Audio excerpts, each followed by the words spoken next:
وقال الذي عنده علم من الكتاب صدق اللہ العظیم۔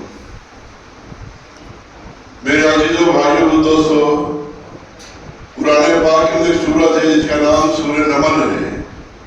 نمل یعنی چونٹی، اور اس سورت کا نام چونٹی اس لیے رکھا گیا کہ سلیمان علیہ السلام کا لشکر جب گزر رہا تھا، ابھی 3 میل کے فاصلے پر تھا، تو ایک چونٹی نے اپنی چونٹیوں سے کہا کہ تم اپنے اپنے گھروں کے اندر چلے جاؤ، سلیمان علیہ السلام کا لشکر آنے والا ہے، ہو سکتا ہے بے خبری کے اندر تمہیں یہ کچل دے۔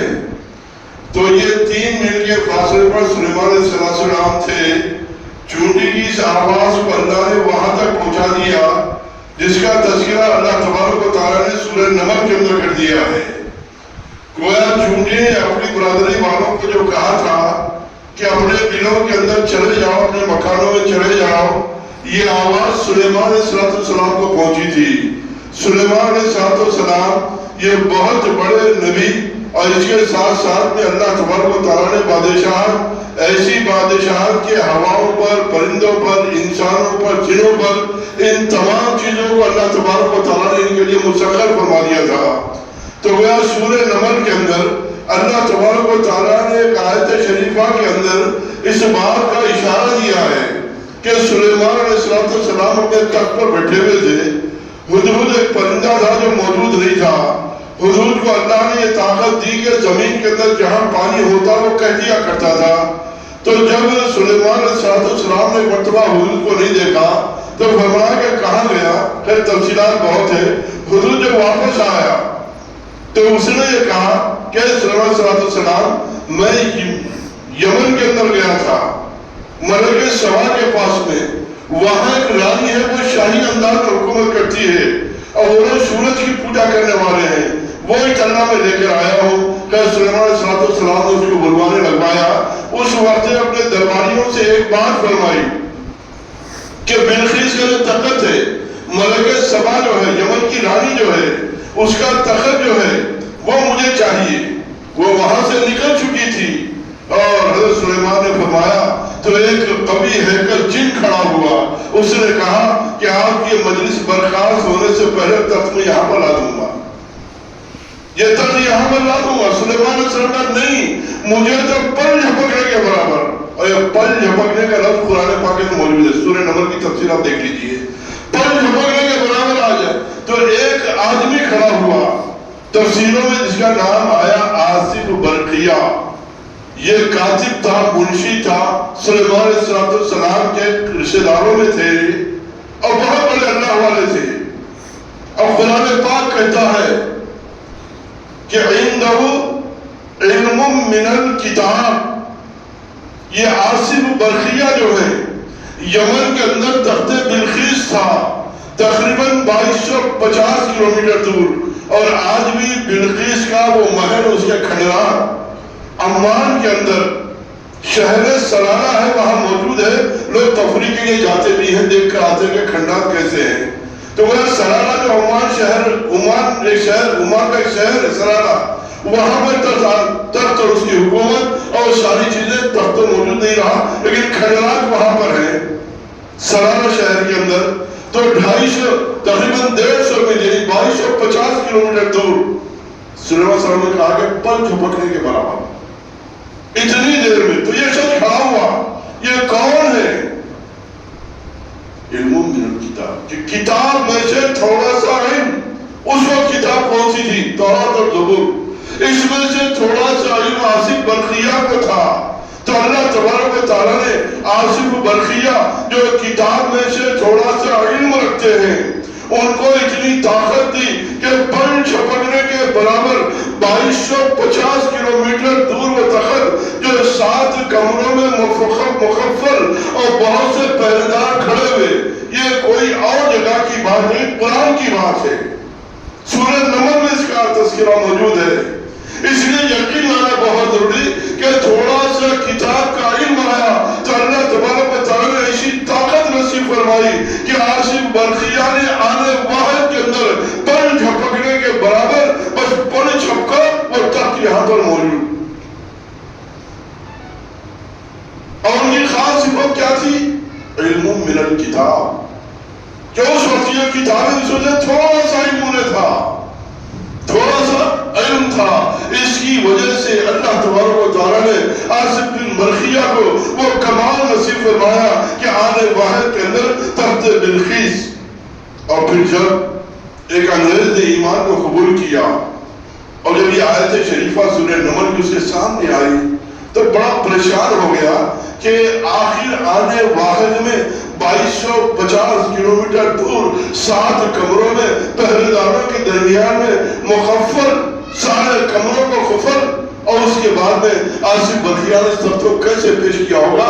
اب اس کی تفسیر معلوم کرتے ہوئے وہ انگریز در در گھومتا رہا، آخر میں لاہور آیا، داتا دربار میں پہنچا اور وہاں پہنچی سوچ میں پہنچا کہ یہ آیت شریفہ جو قرآن پاک کی ہے آخر آصف برخیہ نے کیسے اس کو لایا.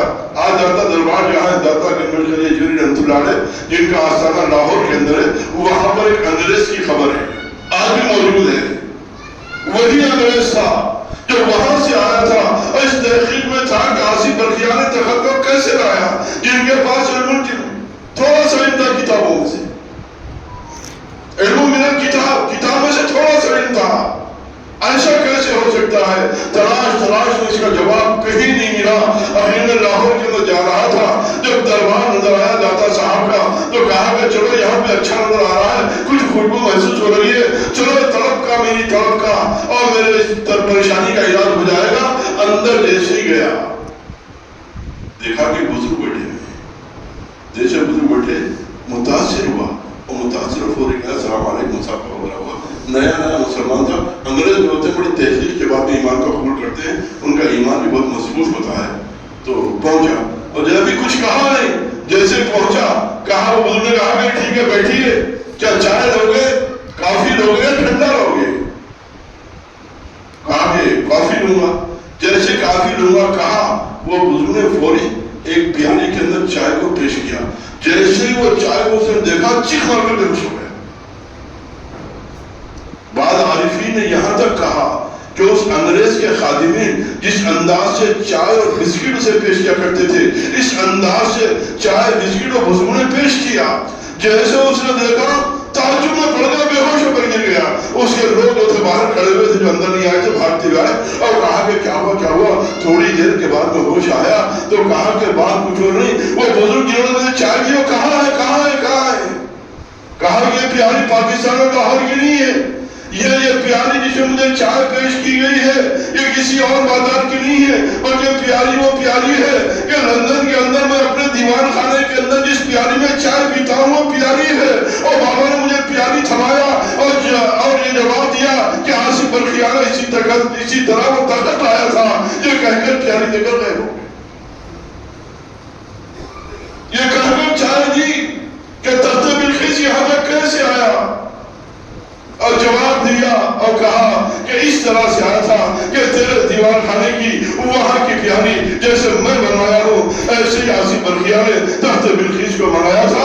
یہ کہہ کے وہ حوالے کیا اور وہ غائب ہو گئے. کہا کہ کوئی اور نہیں ہوتا تھا، یہ حجوری رحمۃ اللہ علیہ تھے. اس کے بعد اس نے وہیں پر اپنی ساری زندگی گزاری حتیٰ کہ اس کی موت بھی وہیں پر واقع ہوئی. اور آج اس انگریز کی مزار داتا صاحب کی مزار کے پاس موجود ہے. تو آصف برخیہ کو جو علم تھا کہ کتاب میں سے تھوڑا سا علم، تو اللہ نے اتنا بڑا کمال دیا ہے. اور پھر جب علم قرآن انسان کے پاس میں آتا ہے تو یہ کیسے کمالات اللہ دیتے ہیں اور کیسی روحانی ترقی دیتے ہیں اس کا آدمی تصور بھی نہیں کر سکتا. جب آصف برخیہ کا واقعہ قرآن پاک کے اندر سورہ نمل کے اندر اللہ نے تذکرہ فرما دیا تو ہم اندازہ لگائیں کہ آسمانی کتابوں میں سے یہ تھوڑا سا علم تھا. حضرت علی رضی اللہ تعالیٰ بارے میں فرمایا، قرآن ہی نے بیان فرمایا سورہ رات کی آخری آیتوں کے بعد وَكَفَىٰ بِاللَّهِ شَهِيدًا بَيْنِي وَبَيْنَكُمْ، وہاں پہ اندر کتاب فرمایا. مفسر فرماتے ہیں کہ اللہ کے رسول صلی اللہ علیہ وسلم فرمایا کہ اے کافروں مشرکوں تم لوگ اختلاف کرتے ہو تو کوئی بات نہیں، اللہ جانتا ہے اللہ کا رسول ہو اور وہ جانتا ہے جس کے پاس سے کتاب کا علم ہے. مفسرین فرماتے ہیں کہ کتاب کا علم یعنی قرآن پاک کا جو علم ہے وہ حضرت علی رضی اللہ عنہ کے پاس ہے. قرآن جہاں وہاں علی، جہاں علی وہاں قرآن. اس لیے قرآن والوں کو علی سے محبت کرنا ضروری ہے، علی والوں کو قرآن سے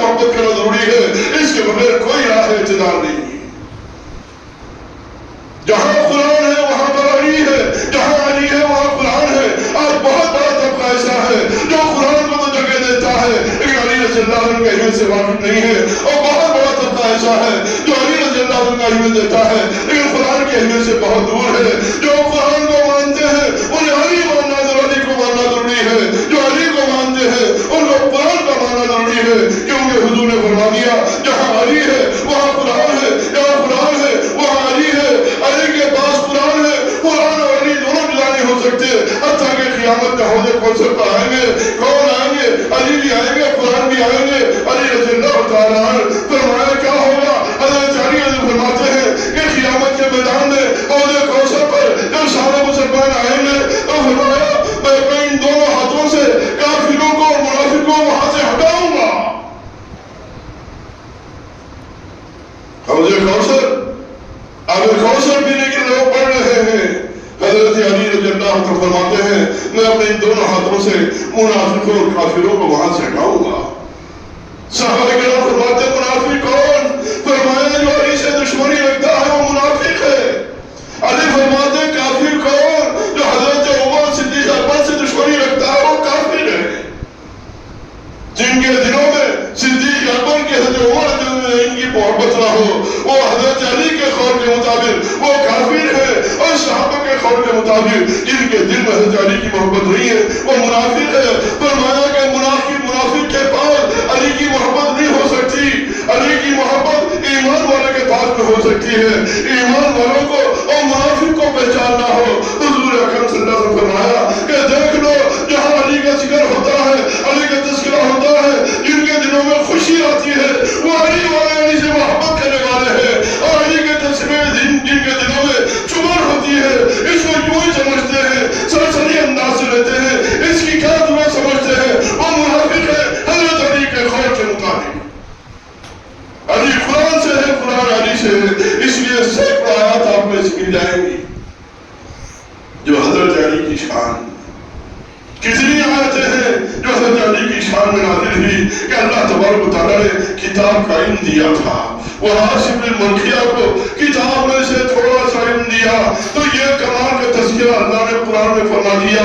وہ علی جن کو پوری قرآن کا علم ہے، اللہ و جان سیوطی رحمۃ اللہ علیہ فرماتے ہیں حضرت علی وہ ہے جنہیں قرآن پاک کے ظاہر کا علم بھی ہے اور ان کے باطن کا علم بھی ہے، دونوں علوم کو جاننے والے ہیں، اور ایسے بڑے علم کتاب کا علم رکھنے والے ابن عباس جو رئیس المفسرین ہیں، حضرت عباس اور ابن عباس فرماتے ہیں جب حضور کا وصال ہوا جب تو میری عمر بہت چھوٹی تھی، ایک مرتبہ ابن عباس کو بلایا حضرت علی نے، کہا کہ ابن عباس ادھر آ جاؤ، اور لے کر چلے گئے قبرستان میں، عشاء کی نماز کی بات میں گئے اور کہا کہ سنو قرآن پاک کیا ہے، اس کے بعد بسم اللہ با الف اور با جو ہوتا ہے با کے تفصیلات بیان کرنا شروع کیا، با کہاں آتا ہے، با کا کیا مطلب ہے، ایسی کیا اثرات ہوتے ہیں، یعنی تفصیلات بولنا شروع کی۔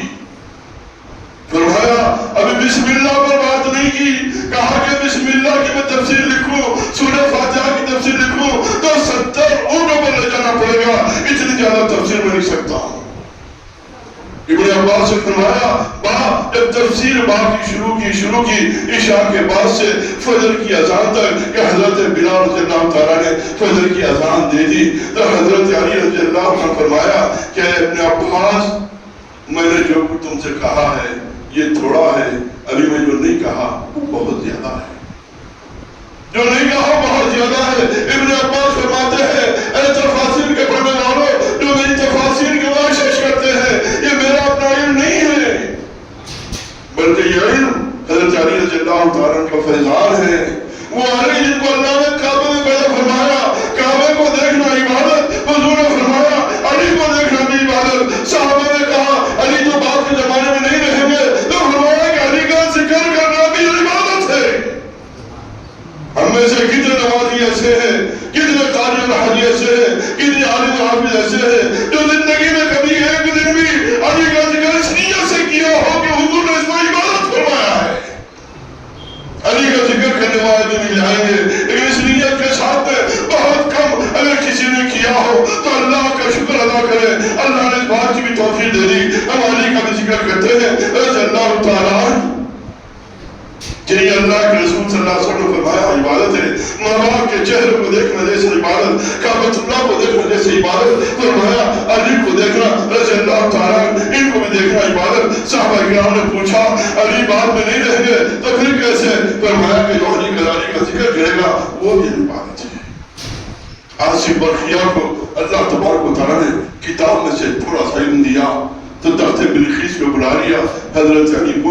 جن کو پورا علم دیا گیا قرآن پاک کا.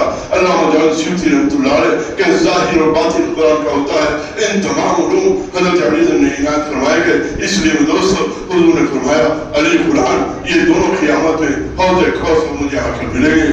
جہاں علی ہے وہاں قرآن ہے، جہاں قرآن ہے وہاں علی ہے. جو قرآن کو مانتے ہیں ان کے لیے ضروری ہے کہ علی سے محبت کریں، اور جو علی سے محبت کرتے ہیں ان کے لیے ضروری ہے کہ قرآن پاک کو عمل کرنے کی کوشش کریں. اللہ ان باتوں کو سمجھنے کی عمل کرنے کی توفیق نصیب فرمائے.